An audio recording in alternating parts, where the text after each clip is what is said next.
Michael Goldstein, Goldstein Environmental Law Firm, Goldstein Kind Environmental. I am thrilled to be here this morning and see a lot of familiar faces. We've been coming here for a long time, 27 years.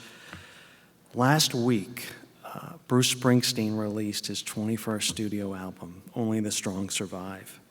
My favorite cut on that album is Do I Love You, which is it's a remake of an old Motown song, and the song begins, Do I Love You, and then the refrain is, Baby, I Do. And that's how I feel about this conference, and I think that's how we all feel about this conference. Do we love the Florida Remediation Conference? Mike Eastman started it. Gene Jones has taken the baton. It is the essential crucible for learning in Florida for all things remediation, from the technical to the policy to the regulatory. And we have all facets represented today. I'm excited about the next day and a half.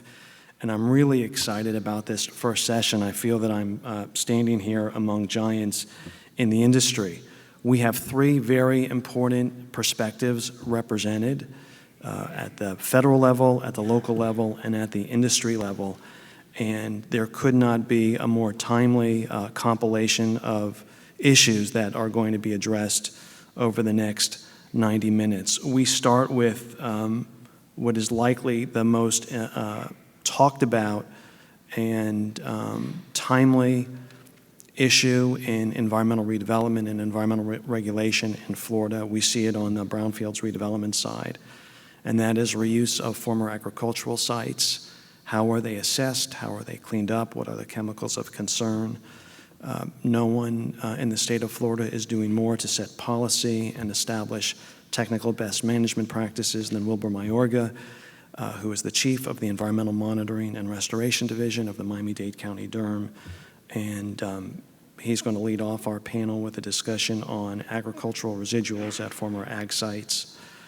The next discussion on this panel is going to be an update on PFAS straight from the agency itself, from the Environmental Protection Agency. We're thrilled to have EPA represented this year. This came about as a result of a chance conversation at the EPA Brownfields Conference in Oklahoma a few months ago. The agency gave a timely and important and path-setting presentation on PFAS in Oklahoma for agency stakeholders, and I feel, as does David Hockey, who's the Acting Associate Director for the Federal Facilities Restoration and Reuse Office at US EPA, that this presentation will help us all see around the corner, which is important for our constituents, whether we're in the private sector or the public sector. And then finally, an industry giant, Nick Albergo, looking very dapper in his hat this morning, as always, is going to illuminate for us the key changes to the ASTM standard, the 152721 standard versus the -13 standard. I know that there has been a lot of discussion within the industry about which standard is applicable from a due diligence perspective, from a legal perspective. Each presenter will speak for 20 to 25 minutes, and then we're going to take questions after each session.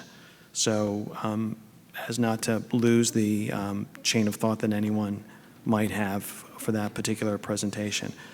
With that being said, I'm going to ask Wilbur to come up and speak on agricultural residuals. Thank you.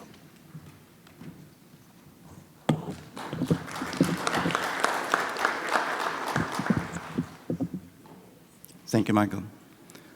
Good morning. Thank you for being here with these challenging topics selected for this conference. Miami-Dade County DERM, we selected this specific topic, as Michael referred to, because of the urgency, the significant, the exponential growth and development at former agricultural site is incredible. So we, the stakeholders, all of us, and the regulators, we need to work together to understand how to properly ascertain the environmental issues and how to address those. And that will be the topic of my presentation. Most of you have read the abstract, so I will not spend too much time here. But clearly, the long-term applications of agrichemicals can have these chemicals to accumulate in the soils at levels that exceed the cleanup criteria, resulting in soil and or groundwater contamination. Now, what is particular about Miami-Dade County that a lot of you are familiar with, and for that matter, Southeast, is that our unconfined aquifer, Biscayne Aquifer, has no buffer capacity between any residual contamination and the groundwater table. Although here we refer to the typical reference 2 to 4 feet, at our typical former agricultural site, you're dealing with 2 feet or less. So there's really very little soil between the contamination at the surface and the groundwater. So not to surprise to some of us, but Miami-Dade County, we researched this issue to assist consultants and based on questions from environmental attorneys such as Michael. And looking at our records and our sites, and I have to pause here, we could not assist the professional community without the incredible work of my team.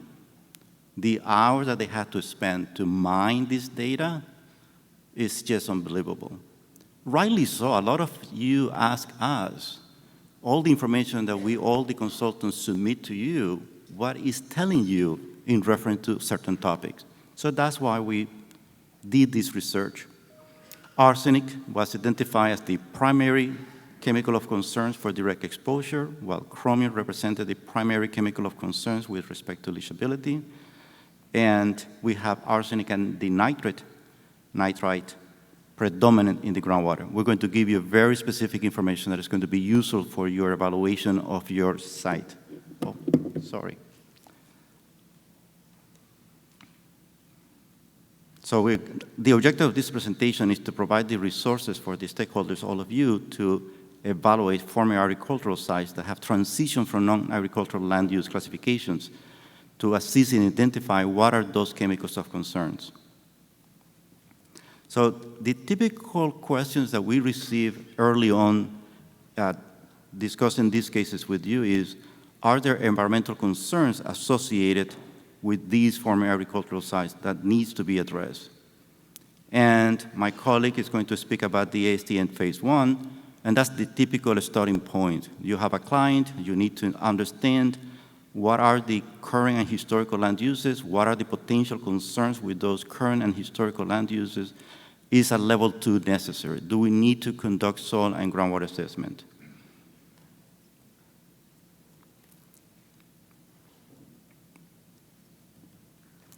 And are these chemicals of concerns pose a risk not only for the end user, but also for the worker that is going to be implemented that development program? So what are the appropriate management techniques to render the site safe? So I spoke earlier about the incredible exponential demand in Miami-Dade County, and this is something that our expectations is a phenomenon that you will see further north within the state of Florida. I tried to provide a picture of 1994 compared to 2002 and current year. And the transformation, the dramatic transformation of agricultural to residential and some commercial development. It has basically taken over significant portion of our historical former agricultural site. And this has brought challenge to all of you as consultants.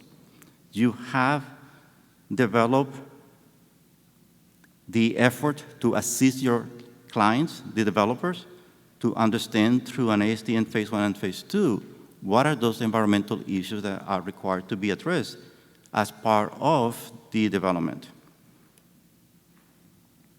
Now, this is not a new issue, and this slide is too busy. You will have a copy of it, but it's just to share with all of you that this is not a new issue.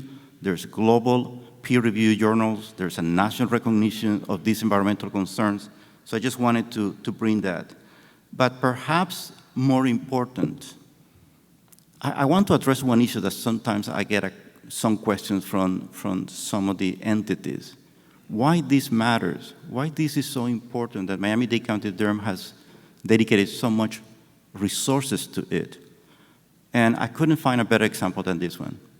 I received a request based on a phase 1, phase 2 because the owner of the property needed to refinance the property. And they conducted a phase 1 and phase 2. This is a school serving kids up to 12 years old. This was a former agricultural property, prior to regulations, prior to DERM. It was built without any assessment, without the proper ASTN phase 1 and phase 2.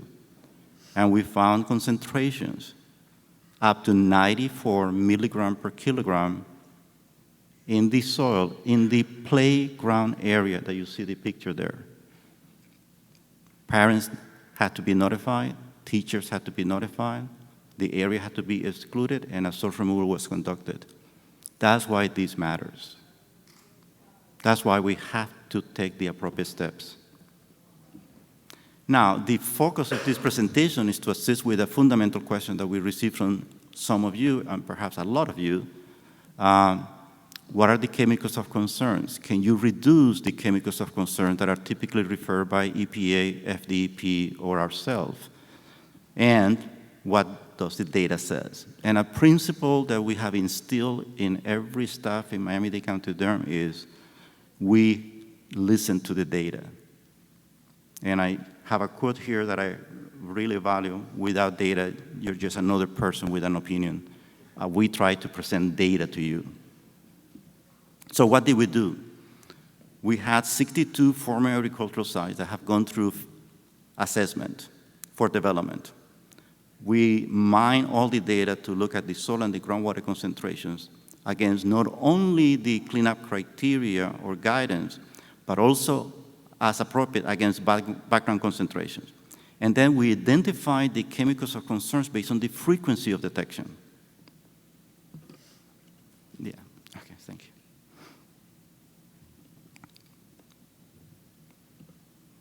So I just wanted to show you a graphical depiction, the previous one. Okay, thank you. So these are the 62 sites that we selected based on the data that we have, and it's very representative of the agricultural sub-region within the Miami-Dade County. For those familiar, it's south of Kendall Drive. Next, please. So what the data? So we wanted to quantify the agrichemicals residuals, and this chart, if anything from these presentations, this tells you the conclusion. In soil, we have 87% exceeds the cleanup criteria. Only 13% obviously did not. In groundwater, 72% exceeded the groundwater criteria. We're going to go in detail about this, but this is important. This may surprise some of you, may not surprise others. Next one, please. So let's look in detail at soil. So, no surprisingly, inorganic metals represented the most frequent detected chemical above the cleanup criteria. And as you know, we do have several studies illustrating the arsenic distribution throughout the state of Florida. So in Miami-Dade County, arsenic was above the residential criteria 100% of the sites, every single one. Now, when you use our background data and we compare to Miami-Dade County specific anthropogenic background, it's still 68% above Miami-Dade County background criteria. Chromium was detected above leachability at 73% of the sites. In copper, as you know, an acute chemical criteria was above the criteria 30% of the sites. The second group is the chlorinated pesticides. Toxaphene, beta-BHC, and dieldrin were detected above the CTL. You have the percentage there.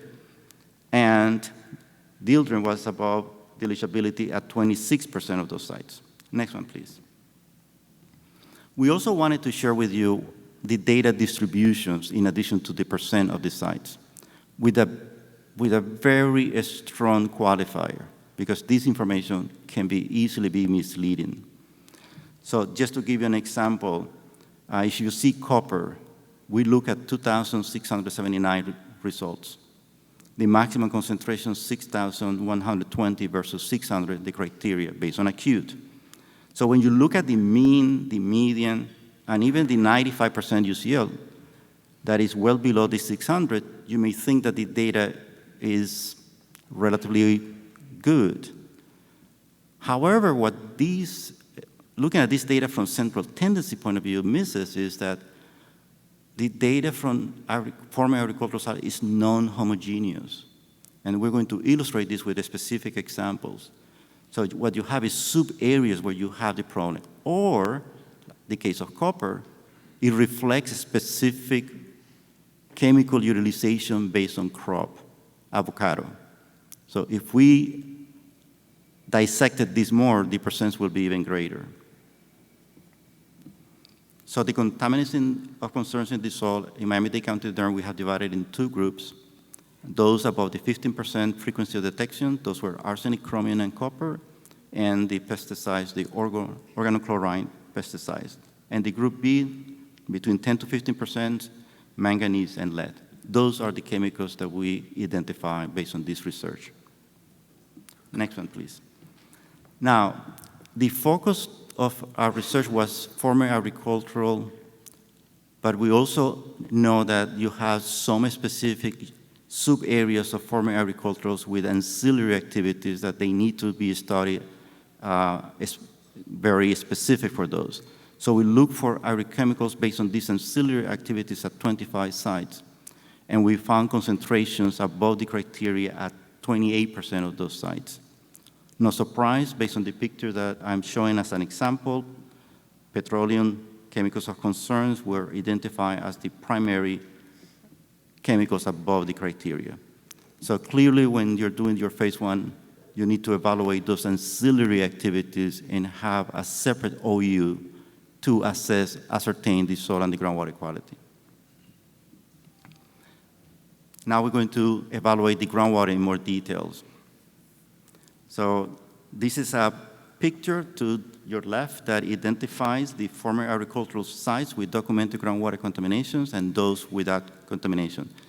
72% had at least one chemical. Almost 40% had two chemicals above the criteria, and 50% had more than two chemicals. This is the distributions of our findings per chemical. So the group one, again, about the 50%, arsenic, nitrate, nitrate-nitrite, iron, and manganese. Iron is a special case in the state of Florida because it also is naturally occurring. So our team evaluated iron results compared with natural background, and these shows the percent above that background. And the group two detected at 15%, again, were the OPs, chromium, and nitrites.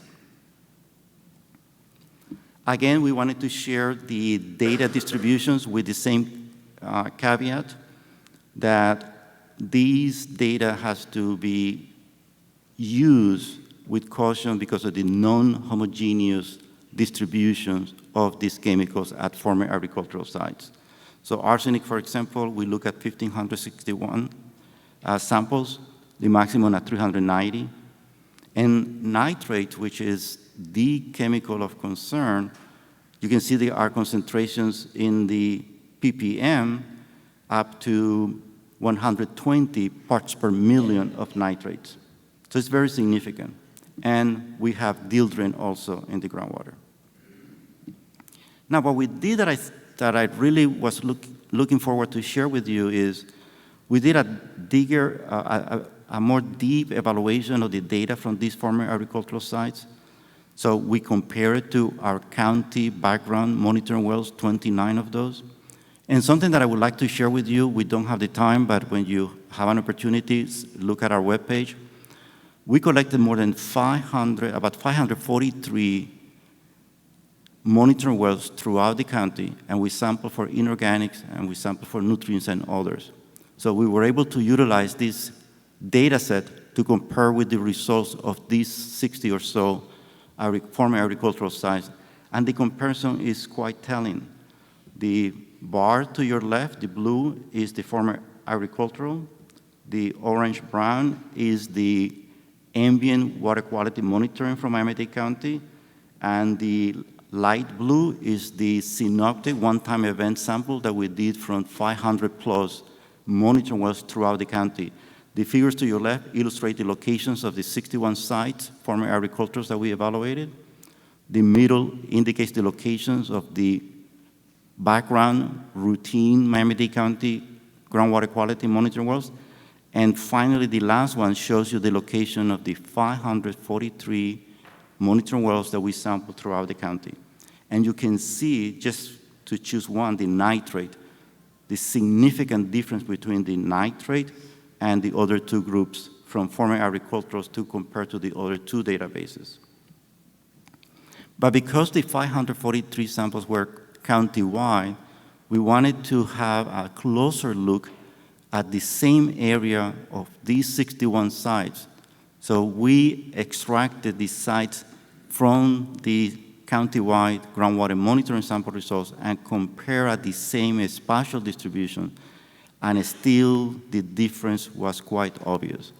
So there's no question, there's a direct correlation between the land use for nitrate and the former agricultural. So we were able to document and quantify that for the groundwater, the group A, greater than 50% is arsenic, manganese, and iron, in addition to nitrates, and the group B is chromium, OPs, and nitrites. Now, a couple of examples that I do want to emphasize, because I want to instill on all of us how important it is to understand the distribution of the assessment data. So the first example is to your top left corner. So arsenic concentration, 0 to 6 inches. So if you just use your central tendency statistical summaries, we're not going to understand that we have a sub-area with 150 milligram per kilogram, and going back to the conceptual site model conversation, that can be a single property, because these assessments encompass 20, 50, 100 acres and more, and these sub-area with much higher results might be one specific exposure unit that needs to be properly addressed. Similar, the example to your lower right corner is a maximum concentration of 84 milligram per kilogram, and that can be the residential unit that you need to properly address. And this also happens to groundwater. The example to the left, based on this assessment, based on these chemicals of concerns, we were able to identify and define the nitrate extent, the groundwater contamination for nitrate, and you can see the contour for that. But also for arsenic in the groundwater, we were able to identify clear sub-areas where there was groundwater contamination. And this is critical in Miami-Dade County because we cannot approve drainage in areas with groundwater contamination without the proper assessment. And that was stated very clearly during presentations from yesterday. You cannot design, you cannot address contamination if you don't have an appropriate assessment. So these concentrations created sub-areas that needed to be properly addressed by the consultant. So what are our conclusions? The historical uses of agrichemicals for bona fide agricultural purpose have resulted in the accumulation of residual amounts of these chemicals in the environment. Residual agrichemical concentrations in the environment may accumulate at concentration that cause water pollution or ground pollution, and may pose unacceptable health risks to exposed populations in the event of a land use change from agricultural to non-agricultural use. Residual agrichemicals are not homogeneously distributed across the site.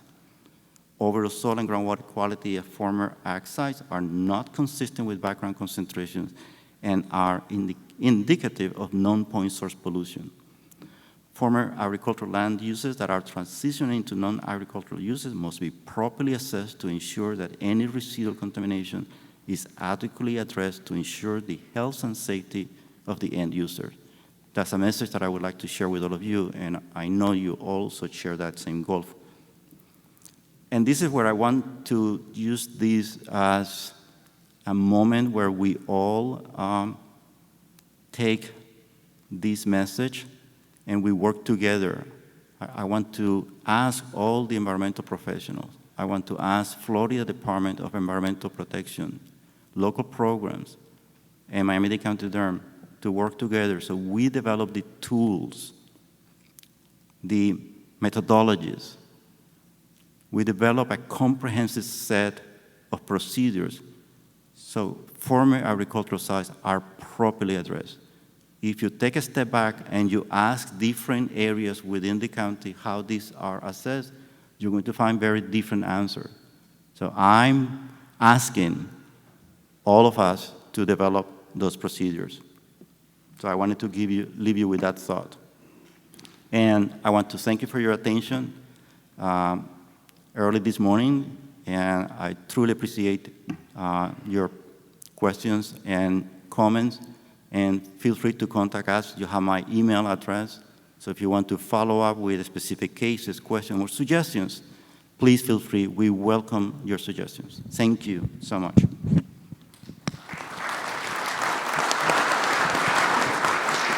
Wilbur, thank you so much. That was an important presentation for all of us to hear in a sector of the market that is extremely active. Are there any questions from the audience? Any questions? Paco.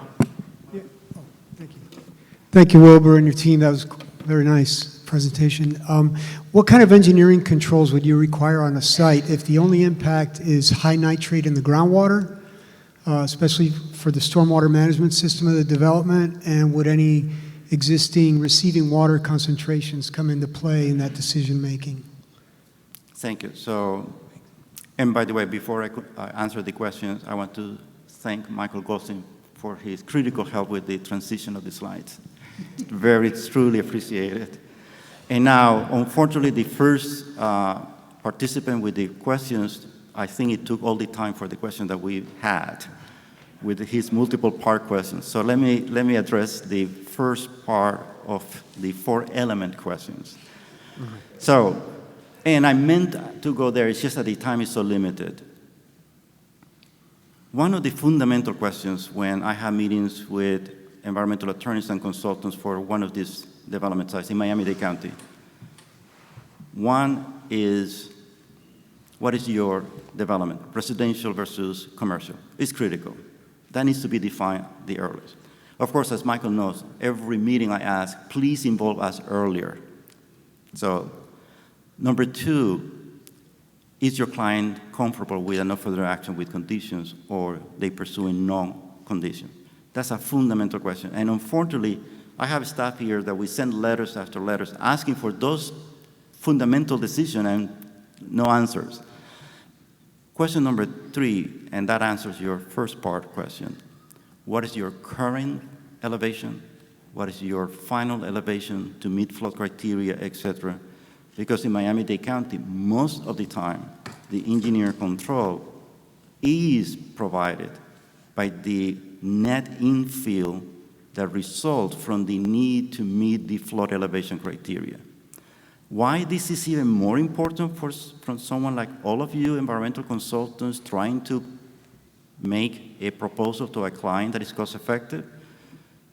If you have an NFIC, if you have commercial, and you have a net fill of more than 2 feet, that's going to minimize your assessment sampling plan quite a bit.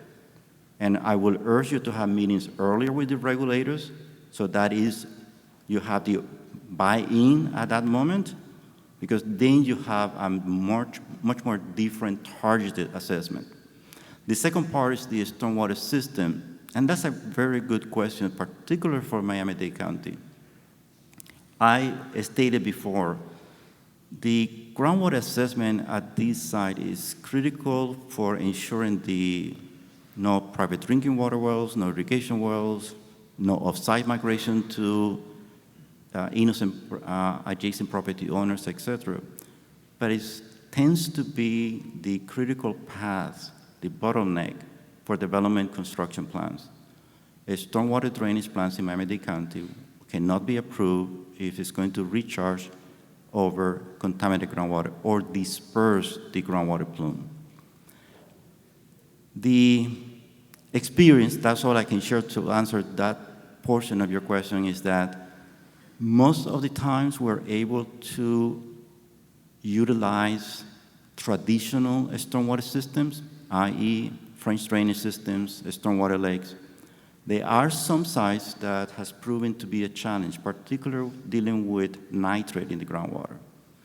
One not necessarily creative or innovative technique, just common sense technique, is we, a few years ago, start asking the consultants to understand at discrete intervals the vertical profile of that groundwater contamination, because we have been able to approve drainage systems that go below the groundwater plume.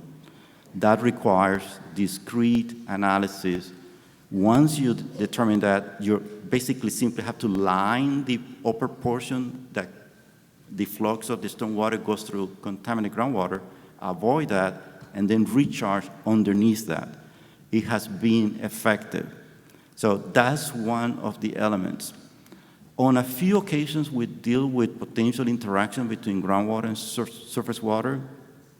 That will be more on a case-by-case basis, so I suggest for your latter question that you contact us, and my team will be happy to assist you with that. So that took care of the four first questions from the gentleman. I have a follow-up. No. No, you don't. Wilbur, we're going to keep you up for just 30 more seconds. Moderator's prerogative. Quick question for you, and we fight this battle with consultants all the time who look at former ag sites without any history of enforcement and conclude no RECs present. Nick, you can speak to that in your presentation, therefore no need to conduct any phase 2 testing.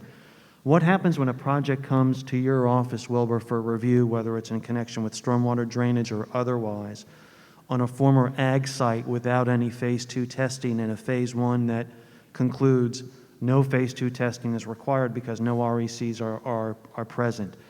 What will your agency typically do with that type of conclusion? Let me answer the question from a different direction. And again, due to limited time, suggestions to the organizers, this is such an important topic that we may need more time dedicated to this issue. My experience from years ago, I used to receive ASTM phase 1s, as Michael described. No concerns. There's no contamination to look at there. Or I did receive ASTM phase 1. I may still have a copy with one of my staff that says we sample for arsenic, only arsenic, no issues. What I can tell you, since the effort, the outreach effort from Miami-Dade County DERM and others, that's very, very seldom if it happens. What I see today is environmental consultants working with their clients to ascertain the environmental contamination, not only to fulfill that you're able to demonstrate that the drainage is okay because it's in a clean area, but also because the developers these days are well informed and well educated. They want to know if there is an environmental liability. They want to be able to respond, because we get the calls by someone who just bought a property in Homestead and they're calling us, am I safe? Or they're building a swimming pool and they're removing soil, and all of a sudden they may be dealing with an issue. So my experience with the development community in Miami-Dade County is that they are extremely knowledgeable before they move forward with the project. I have meetings, more than one meeting, even before data is submitted, to go over all the scenarios just to gain the comfort to move forward with the project. So my experience, Michael, I can say, and this is a credit to all of you, is a recognition of the need to properly ascertain the soil and the groundwater quality at former agricultural sites to render the site safe. That's my current experience. So that's what I can share with you. Wilbur, thank you so much. Thank you for your presentation.